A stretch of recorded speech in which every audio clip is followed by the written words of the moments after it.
वाणीं गणपतिं वन्दे व्यासं व्यासात्मजं तथा श्रीराधिका माधवौ वन्दे सदानुग्रहतत्परौ श्रीमद्हंससमारम्भां सनकादिकमध्यमाम् अस्मदाचार्यपर्यन्तां वन्दे गुरुपरम्पराम्।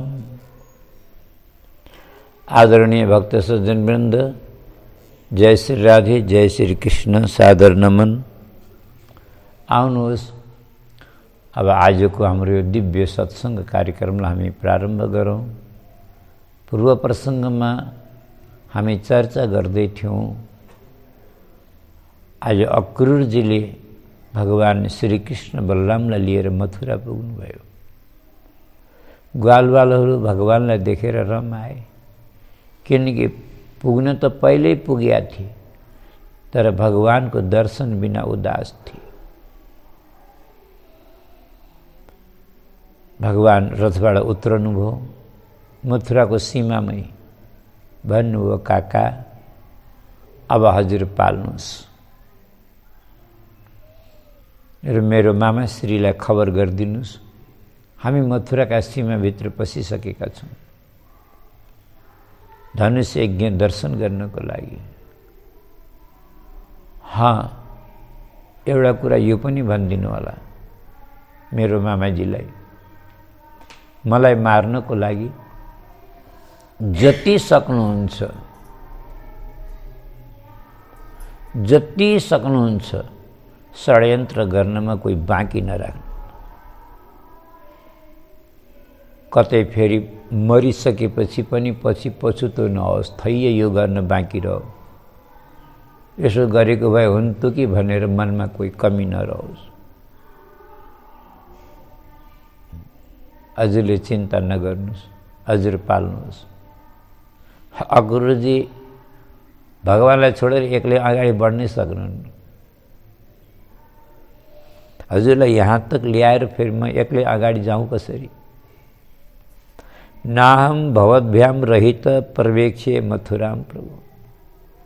हजुरलाई यहाँ एक्लै छोडेर मथुरामा पस्नै सक्दिनँ। छोडेर कसरी जाऊ? त्यक्तुम नारसी मामनाथ, क्षमा गर्नुहोस्। अब आजसम्म हजुरलाई म देख्नै पाएको थिइनँ, अलग थियौँ, अलग कुरा हो, तर अब यहाँसम्म सँगै आएपछि म हजुरलाई एक क्षण पनि अब छोड्न सक्दिनँ। त्यक्तुम नारसी मामनाथ भक्तम ते भक्तवत्सल। हे भक्तवत्सल, हजुर मेरो कुटियामा मेरो घर तक हिँड्नुहोस्। भगवानले भन्नु, काका हजुरका घर नगएर कसका घर जाउँला त? मथुरामा मेरो को छ र? यहाँ एउटा हजुर त हुनुहुन्छ, अरू त सबै शत्रु छ। अवश्य हजुरका घर जान्छु, परन्तु क्षमा गर्नु होला काका, आज होइन। आज तपाईँलाई मामाश्रीको निम्तो मान्न दिनुहोस् राम्रोसँग। मामाश्रीको काम भएपछि अनि हजुरको कुटियामा अवश्य आउँछु। जानै पर्यो, जानुभयो, परन्तु मनले मान्दैन, फर्की फर्की भगवानतिर हेर्नुहुन्छ। कंसलाई गएर खबर गरिदिनु भयो। कंसले पनि बस तयारी गर्न लाग्यो। मल्लहरूलाई बोलाएर आदेश गरौँ, चाडुर मुष्टिक सल तोसल कुटहरूलाई अखाडा खनेर ठिक्क पार्नु। आएका छन् हैन, कुस्ती गरेर मेरो आज्ञा लिन पर्दैन, अहिले दिइसकेको छु आज्ञा, बिल्कुल मारिहाल्नु। कुबलापीड हात्तीको महावतलाई बोलाएर आदेश गरौँ, मदिरा पिलाएर तयार पारेर राख्नु द्वारमा। आहो भने 50 हात अग्लो मञ्च बनाएर भगवान श्री कृष्ण भोजन गरेर अपराह्नमा मथुरा भ्रमण गर्न भनेर ग्वालवालले आग्रह गरे, कन्हैया हामीले मथुरा सहर कहिले देखेका छैनौँ, उस जमानामा पनि मथुरा राजधानी थियो, सहर थियो। नन्दगाउँ, बर्साना, गोकुल, महावन यी सबै गाउँ थिए। अहिले पनि गाउँै छन्। वृन्दावन सहर बन्यो अलग कुरा हो, तर पनि मथुराको तुलनामा गाउँै जस्तो छ। त्यही भएर आग्रह गरे, भगवानले पनि लिएर हिँड्नुभयो। मथुराका महलहरू, अट्टा अट्टारी, छज्जा तिवारी यस्ता ठुला ठुला भवनहरू देखेर ग्वालबाल दङ्ग परेछन्, छक्क परेछन्, चकित परेछन्। यसरी हेर्छन् बिचारा। जस्तै गाउँको मान्छे सहर नदेखेको और एकैचोटि बम्बई पुग्यो भने कस्तो गर्छ है, त्यस्तै भएर अर्को मथुराका नारीहरू पनि सबै आफ्नो आफ्नो घरको अट्टा अट्टारी, छज्जा तिवारी, ओखा झारी झरोखाबाट भगवानको दर्शन गरेर सबै गदगद भएका छन्। भगवानलाई फूल वर्षाएका छन्, अबिर लाभा वर्षाएका छन्, जय जयकार गरेका छन्, अपलक नयनले निहारेका छन् र सबै निहार्दा निहार्दै निहाल भएका छन्। गोकुलका ब्रज गोपीहरूको भाग्यको सराहना गर्छन्। श्रीकृष्ण बलरामको सुन्दरता देखेर सबै दङ्ग परेका छन्। यसरी भगवान अगाडि बढ्दै बढ्दै जानुभएको छ। तर एउटा कुरा सोचेर दुखी पनि हुन्छन्। यस्ता सुकुमार बालकलाई दुष्ट पापी कंसले मार्नको लागि यहाँ बोलाएको छ अरे भनी सुनेर बिचारा बहुत दुखी हुन्छन्। सबैले भन्छन् हाम्रो आशिष लागोस् यसलाई, भगवानले रक्षा गरून् यिनको, यिनलाई केही नहोस्। यसलाई भन्छन् भक्ति। भक्तिमा भगवानको पनि ज्ञान हुँदैन, भगवानलाई पनि आशीर्वाद मङ्गल कामना है। कस्तो भाव, यही भावको नाम त भक्ति हो है। यो अद्भुत भाव, यो दिव्य भाव। उस्तै पारे भन्ने भने ज्ञानीका पनि समझमा आउँदैन यो कुरा है। यो पढे लेखेर मात्रै हुँदैन, यो त प्रभुको भगवानको कृपा चाहिन्छ। यसरी अगाडि बढ्दै बढ्दै जाँदाखेरि विश्राम घाटमा पुग्नुभयो भगवान। त्यहाँ एउटा धोबीलाई देख्नु। यो कंसको धोबी हो। अच्छा, यो धोबी मात्रै होइन, यो न रङ्गरेज पनि हो। रङ्गरेज भन्छन् कपडा रङ्गाउने, रफू गर्ने। धुनेवालालाई धोबी भन्छन्, रङ्गाउनेवालालाई रङ्गरेज भन्छन्। यो रङ्गकार रजकम कञ्चिदाया तम रङ्गकारम गदाग्रज दृष्ट्वा याचतवा शंसे धौतान्यत्युत्तमानि च। त यो कपडा रगाउने र फू गर्ने पनि गर्छ, धुने प्रेस गर्ने पनि गर्छ। और फेरि कंसको धोबी, राजधोबी, यसलाई यति अहङ्कार छ म राजाको धोबी हुँ भन्ने। यो धोबी होइन, धोबीको सरदार हो, चौधरी।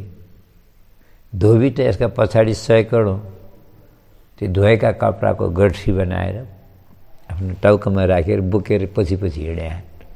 यसले त खाली अगाडि त्यो बेतको छडी टेर छ्याएर बाटामा मान्छेलाई भगाउँदै हिँडे, हटाउँदै हिँडे। ए हटो हटो, छोडो छोडो, बाटो छोडो, बाटो छोडो। तिमीलाई थाहा छैन राजा धिराजा महाराजा कंसको कपडाको सवारी आउँदैछ। यसलाई कति घमण्ड छ राजाको धोबी हो भन्ने। मान्छेलाई हिँड्नको लागि बाटो छैन, यहाँ कंसका कपडाको सवारी आउँदैछ। खेर भगवान पनि अगाडि गएर उभिनु भयो। केलाई घाँटी सुकाइ सुकाइ चिच्या छौ? तिमी जुन राजा धिराजा महाराजा कंसका कपडा धोएर लैजाँदैछौ नि, हामी पनि कोही अरू होइनौँ, उनी तिम्रा धिराजा महाराजाका भान्जा हो। अझ तिमीहरूलाई थाहा चाहिँ छैन, मामाका कपडामा भान्जाको अधिकार हुन्छ। यिनी पोकाबाट 1 घन्टा 2 घन्टा कपडा हामीलाई पनि देऊ त। धनुष्य हेर्न आएको हामीलाई थाहा थिएन यहाँ सहरमा राम्रा राम्रा कपडा लाउँछन् भन्ने। अब हामी त गाई चराउनेवाला गोठाला जुठेर, हामी त जस्ता कपडा लाएका थियौँ त्यस्तै कपडा आयो। अब यहाँ यस्तो सबैले राम्रा राम्रा कपडा लाउँदो रहेछन्, हामीलाई त लाज ला। अब भोलि धनुष यज्ञ हेर्ने हो, कपडा यस्ता हाल। यसबाट हाम्रा ग्वालवाल मेरा साथीहरूलाई सबैलाई 1 कुन्टा कपडा देऊ त। चिन्ता नगर, हामी लिएर गोकुल जाँदैनौँ, भोलि यज्ञ हेर्नको लागि मात्रै हो। पर्सि उतारेर दिउँला, तिमीले धोएर दिनु राजालाई 2 दिनको लागि। अच्छा, एउटा कुरा, भगवानले किन कपडा माग्नुभयो? भगवानले कपडा माग्नु भएको होइन, किनकि हामीले बार बार प्रसङ्ग भनिसकेका छौँ, भगवानलाई माग्न आउँदैन। भगवान आफ्नो लागि र आफ्नो आवश्यकताको लागि भगवानले कहिल्यै कसैसँग केही माग्नुहुन्न र आशा र अपेक्षा पनि गर्नुहुन्न। इच्छा त हुँदै हुँदैन। यो मागेको होइन, यो धोबीलाई उक्साएको, धोबीलाई जिस्क्याउनु भएको, अर्थात् धोबीको परीक्षा लिनुभएको, के भन्दो रहेछ के गर्दो रहेछ भनेर। यति भनेपछि पुग्यो धोबीलाई। यसले त भगवानलाई यस्तो फोहोरो फोहोरो कुरा भन्यो, अपशब्द पनि प्रयोग गर्यो।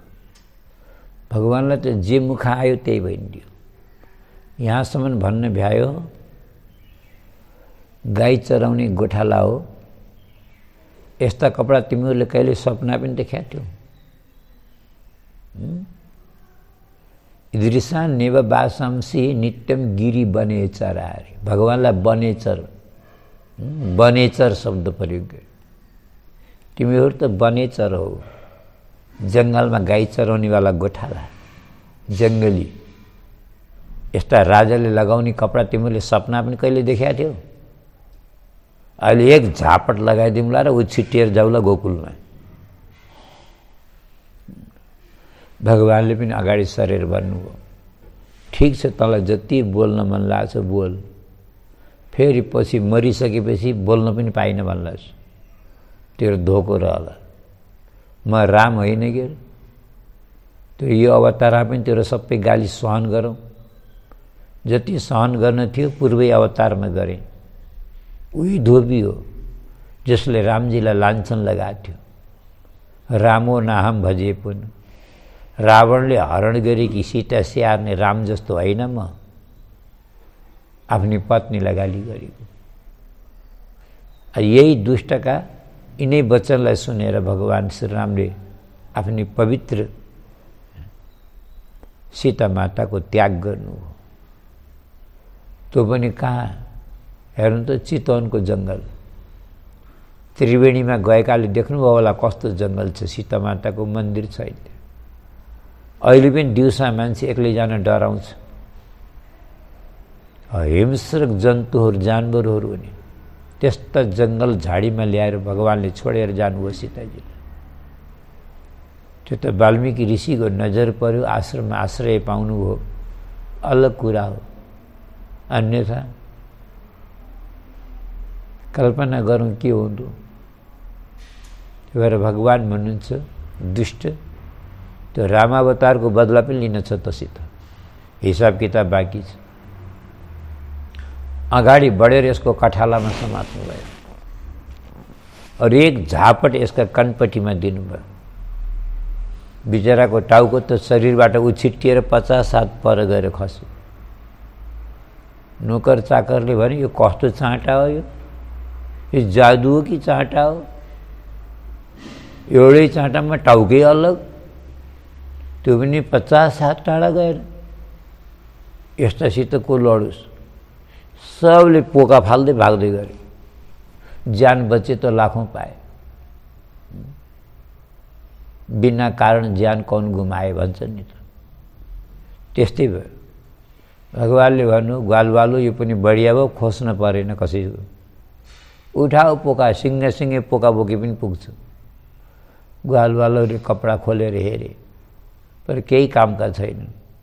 कन्या त जम्न ज्याँ सिलाइदिए पनि हुन्छ, केलाई केलाई भन्ने हो। ग्वालवाल बिचरा 2-3 हातका साना साना बालक, फुच्चे बालक छन्। कपडा राजा कंसका, राजाको शरीर भनेको 50 हात 60 हात अग्लो शरीर हुँदो। राक्षसको शरीर एक द्वापर युगको शरीर कस्तो हुन्छ। ग्वालवालले त सुरुवाल निकालेछन् त देखाउँछन्, कन्हैया यो त बाहिरको गेटमा झुन्डाउने पर्दा जस्तो छ भन्छ। भगवान्ले भन्नु पर्दा होइन, पाइजामा हो, सुरुवाल। यसमा खुट्टा हाल्छन्, पहिर्छन्। हो र एउटा खुट्टामा 4 जना घुसेछन्, अर्कामा 4 लतार्न थाले। भगवान्ले भन्नु ग्वालवालो तिम्रो अझै पनि दरिद्रका दरिद्रै भयो। यतिका कपडा भेटिहान् र पनि एउटा कपडामा 8-8 जना घुसिहान्। अलग अलग पहिरन। बिचरा एउटा ग्वालवालले जरीदार कुर्ता फेला पार्यो। कंस टाउका त हाल्यो, बिचार न त बाहिर टाउको न त हात बाहिर, सासै थुनियो। लौ न कन्हैया मलाई निकाल। भगवान्ले कुर्ता निकाल्नु।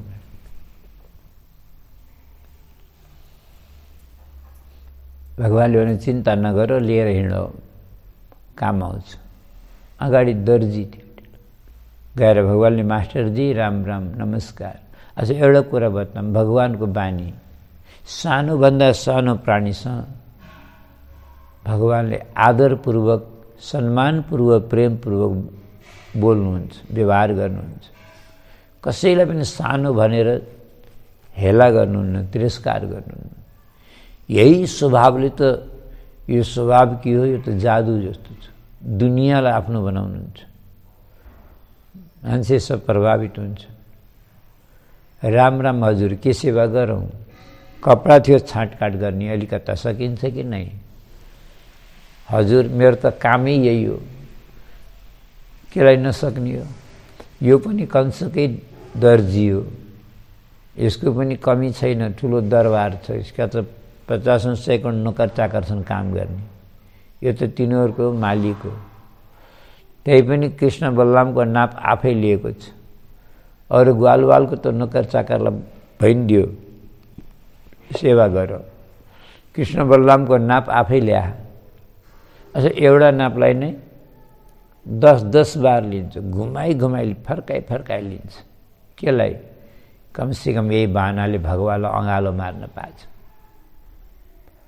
घरि यता फर्क भन्छ, घरि उता फर्क भन्छ, घरि सोझै उभियो भन्छ, घरि छाती चौडा गर भन्छ, घरि हात तिर्छो पार भन्छ। एकछिन त मलाई जति सुकै ठुलो राजा भए पनि नचाउँछन् के दर्जीहरूले। भगवान्ले पनि मनै मन भन्नुहोस्, ठिक छ, जति नचाउने नचा, यही हो मौका। पूर्व जन्मको पनि इच्छा पुरा। असल यो पहिला जन्मको रामावतारको दर्जी थियो। जनकपुरमा जब भगवान श्रीराम जानुभयो तो दुला भएर जानुभएको थिएन, विश्वामित्रको यज्ञ रक्षा गर्ने जानुभएको थियो।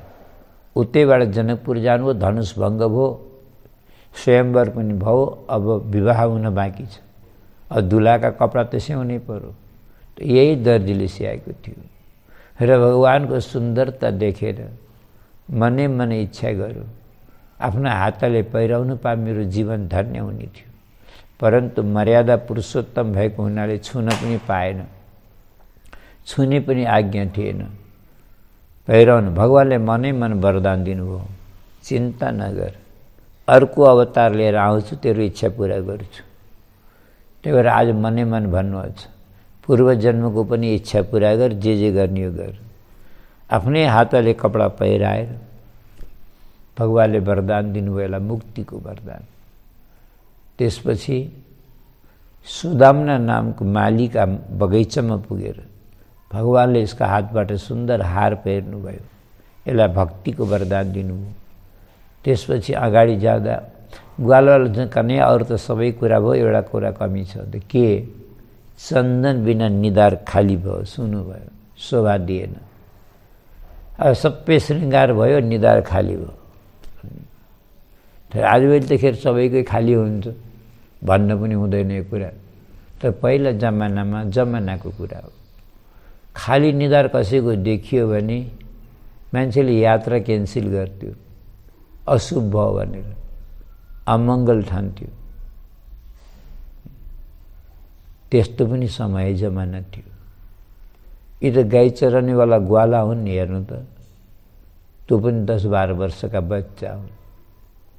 तपनि चन्दन बिना राजाका कपडा लाएर मालीको माला पहिरेर पनि शोभा भएन बिना चन्दनको भन्छन्। त्यो चन्दनको कति महत्त्व है। निधार साँच्चै भन्ने हो भने बनेकै चन्दन लाउनको लागि हैन। योगीहरूले त्यसै पनि भन्छन्, आज्ञा चक्रमा चन्दनको शीतल छाप हुनुपर्छ। खेर विस्तार नगरौँ। भगवानले सोध्नुभयो, सुन्दरी तिमी को हो? उताबाट कुब्जा चन्दन लिएर आउँदै थिए। यो कंसकी दासी हो। श्रीखण्ड चन्दन, केसर, कस्तुरी मिश्रित चन्दन हो। यो लिएर जाँदै थिए सुनको कटोरीमा। मङ मङ बास चलेको थियो। भगवानले टाढेबाट सोध्नुभयो, देवी सुन्दरी तिमी को हो? कहाँ जाँदैछौ? के लिएर जाँदैछौ? यसका जिन्दगीमा सायद पहिलो बार कसैले सुन्दरी भनेर यसलाई बोलाएको। 3 जग्गाबाट टेढी थिए। त्यही भएर नाम त्रिवक्रा हो। पर पीठमा यत्रो कुब्बड थियो, सबैले यसलाई कुबडी, कुबडी भन्थे। यसलाई मिठो बोली वचन त आसन यसले सुन्न पनि पाइ थिएन कसैको। यसको जिन्दगीमा पहिलो बार होला यति प्यारले र सम्मानले कसैले सुन्दरी भनेर झसँगै भई। म जस्ती त्रिवक्रा कुब्जा कुरूपलाई पनि सुन्दरी भन्नेवाला यो को महापुरुष? दङ्गै परे।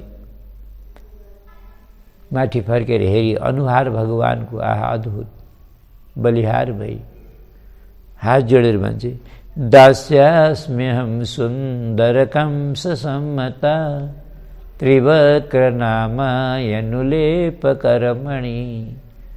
प्रभु म कंसकी त दासी हुँ। 3 जग्गाबाट शरीर मेरो टेढो छ, त्यही भएर मेरो नाम त्रिवक्रा हो। पर सबैले कुबडी भन्छन्। कंसलाई चन्दन घोट्ने काम गर्छु। खै कुन्नी किन हो, मैले घोटेको चन्दन धेरै मनपर्छ कंसलाई। यसको कारण के हो त भन्दा, श्रीखण्ड चन्दन पनि जति आयस्ता आयस्ता घोटो, जति आरामले घोट्यो सुस्त सुस्त, त्यति महीन और सुगन्ध हुन्छ, घोटिन्छ। अझ हतार हतारमा घट्छन्, त्यति मोटा मोटा डल्ला निस्कन्छन्। चन्दन बढियासित निधारमा पनि लाग्दैन। अचल त कसलाई फुर्सद छ आरामले घोट्ने? एक त मलाई मान्छेलाई घोट्ने नै फुर्सद छैन। बजारमा धुलो पाइन्छ, किन घोट्नु पर्यो? जस्तो भए नि भयो, जे मिसिया भए नि भयो। त्यसैमा मान्छेको श्रद्धा छ। अब कसैले घोटिहालिन्छन् भने पनि त आरामले घोट्ने कहाँ फुर्सद? भगवानले भन्नु जरुर जरुर केलाई नहोस्। यो कटोरीबाट थोरै थोरै चन्दन हामीलाई पनि दिन सक्छौ? अलि बेर त भगवानको अनुहार हेरी के भन्छ, यो चन्दन तपाईँलाई दिइन भने त चन्दन पनि त रोला नि। अब सोच्नुभयो होला, चन्दन पनि कहीँ रुन्छ र भन्नु र? चन्दन पनि कहीँ रुन्छ र? चन्दन होइन, भगवानको सेवामा आउनेवाला जति पनि चिज हुन्छन् सबै रुन्छन्, सबैको मन हुन्छ। कल्पना गर्नुहोस्, हाम्रो आँगनमा बगैँचामा एउटा फुल फुल्यो भने त्यो फुलले पनि मनमा कामना गर्छ, इच्छा गर्छ। कोही भगवानको परम भक्त आएर मलाई टिपेर लगेर भगवानका चरणमा चढाइदियो भने मेरो जिन्दगी सफल हुने थियो भनेर आशा गर्छ। परन्तु दुर्भाग्यले भक्तको बदला कुनै अनाचारी, दुराचारी, व्यभिचारी, कोही अधर्मी, पापी, पामर, पतित, पापी अपराधी गएर निर्दयताका साथमा निमुठेर त्यसलाई भगवानका चरणमा चढाउनु परै जाओस्। सिधै नाकमा लगेर सोक्छ भने त्यो फुल पनि रुन्छ, मेरो जीवन बर्बाद भयो, बेकार भयो भनेर रुन्छ अरे। यसको मतलब के गर्ने त? फुल सुँग्दैन, सुँग्ने, केलाई नसुँग्ने, सुँग्ने, बेसरी सुँग्ने, परन्तु सुँग्नुभन्दा पहिला त्यो फुल ल्याएर भगवानका प्रभुका श्री चरणमा समर्पण गर्ने, भगवानको प्रसादी बनाउने, अनि त्यो सुँग्ने हो भने सुँग्नेवालाको पनि कल्याण अनि त्यो फुलको पनि कल्याण हुन्छ। माला भयो, चन्दन भयो, कहिल्यै पनि भोजन भयो, कहिल्यै पनि आफ्नो लागि प्रयोग गर्न हुँदैन। जसले आफ्नो लागि बनाउँछ त्यो स्वर्गको इन्द्र देवता भए पनि त्यो पतन हुन्छ भनिएको छ। स्वस्ति गर्सिता माला, आफ्ना हातले उनेको माला र आफ्ना हातले घोटेको चन्दन यदि कसैले लगाउँछ भने इन्द्र भए पनि नरक जान्छ भनिएको छ। यसको मतलब के त? चन्दन नलगाउने, लगाउने, तर आफ्ना हातले घोटेको चन्दन आफै लगाउन हुँदैन, कहिल्यै पनि हुँदैन। त के गर्ने त त्यसो भए भन्दा भगवानलाई सेवा गर्दाखेरि चन्दन लगाइन्छ, अर्थात् भगवानलाई लगाउने, भगवानलाई लगाएको चन्दन तब आफूले लगाउने प्रसाद हुन्छ। माला पनि उनेर माला लाउन हुँदैन, कहिल्यै उनेर भगवानलाई लगाइदिनु पर्छ या भगवानका चरणमा चढाउनु पर्छ। अनि प्रसादी भएपछि प्रसाद सम्झेर लगायो भने लगाउनेवालाको कल्याण हुन्छ। अमनीय वस्तु प्रयोग गर्नु, त्यस्तै भोजन पनि बनाएर यदि भगवानलाई अर्पण गरेको छैन भने त्यो अन्नलाई, यो शास्त्रमा के भनेको छ त्यो त साँच्चै भन्ने भने यो मञ्च व्यास गद्दीबाट, यो पवित्र गद्दीबाट त्यस्तो शब्द, फोहोर शब्द भन्न पनि सकिँदैन। त्यस्तो भनिएको छ भगवानलाई अर्पण नगरेको भोजन, भगवानलाई भोग नलगाएको भोजन। थोरै पनि बुद्धि छ भने कहिले सेवन गर्न हुँदैन। एउटा शङ्का रहन्छ। त्यसो भए कहिले हामी हाटघाटमा हुन्छौँ, देश परदेशमा हुन्छौँ, वन जङ्गलमा हुन्छौँ, भोक लागेको हुन्छ, खरो भएको हुन्छ, भगवानको मन्दिर हुँदैन, भगवान हुनुहुन्न, त्यहाँ के गर्ने त भन्ने शङ्का हुन्छ। कल्पना गर्नुहोस्, भगवान त सब जग्गा हुनुहुन्छ, हाटघाटमा पनि हुनुहुन्छ, वन जङ्गलमा हुनुहुन्छ, देश परदेशमा हुनुहुन्छ, भगवान नभएको त जग्गै छैन। अनि पर किन हेर्ने? भगवान त आफ्नै हृदयमा बस्नु भएको छ, आफ्नै यहाँ बस्नु भएको छ। त्यस्तो परिस्थितिमा खानेकुरा हातमा लिएर भगवानलाई सम्झेर मेरो अन्तर्यामी प्रभु मेरो अन्तरात्मामै बस्नु भएको छ, प्रभु मैले हजुरलाई अर्पण गरेँ र प्रसादी सेवन गर्छु भनेर मनै मन एक क्षण बस मात्र भगवानलाई सम्झेर मानसिक समर्पण गरेर हामी जहाँ पनि त्यो प्रसादी हौँ बनाएर हामीले सेवन गर्न सक्छौँ। यसको लागि कोही मन्दिरै हुनपर्छ भनेको होइन। मन्दिर त घरमा हुनपर्छ, त्यो अलग कुरा हो। मन्दिर के को लागि? हैन, मन्दिर, त्यो मन्दिर भनेको खालि भगवानलाई राख्नेवाला कोठा भनेको होइन, भगवानलाई राख्नेवाला घर भनेको होइन। यो मनलाई भगवानको घर बनाउनुहोस्। मन्दिरलाई आफ्नो मन सम्झने। मन्दिर त के को लागि भन्दा आफ्नो मनलाई पवित्र गर्नुको लागि। दिनकै भगवानको दर्शन गर्न किन पर्छ र भन्छन् कतिले। कति दिन दर्शन गर्न गएको, जन्माष्टमीमा गए त पुगिहाल्यो नि भन्छन्। अनि हामीलाई दिनदिनै खान किन पर्छ, दिनदिनै सुत्न किन पर्छ, हैन, अरू दिनदिनै अरू काम गर्न किन पर्छ, अनि दर्शन गर्न दिनदिनै नपर्ने? किनकि प्रतिपल प्रतिक्षण हाम्रा यिनी आँखाबाट संसारको विषयहरू वासना मनमा पसिरहेको हुन्छ। यो संसारको भौतिक दृश्य हाम्रो आँखाबाट हृदयमा गएको छ, जसले संसारको संसार बस मतलब भित्र आँखाबाट गएको हुन्छ। त्यही भएर यो संसारको दर्शन गर्नुभन्दा पहिला एक बार भगवानको झाँकी एक बार भगवानको छवि जसले मन्दिरमा गएर आँखाबाट हृदयमा बसाउँछ अनि त्यसका हृदयमा अर्को कोही विषय र वासना गएर, अर्को कोही कामना, अरू कोही कल्मस गएर, कोही विकार अरू विकृति गएर, कोही दुर्गुणहरू गएर त्यसका हृदयमा बस्न सक्दैनन्, प्रवेश गर्न सक्दैनन्। त्यसको हृदय निर्मल हुन्छ, त्यसको मन पवित्र हुन्छ।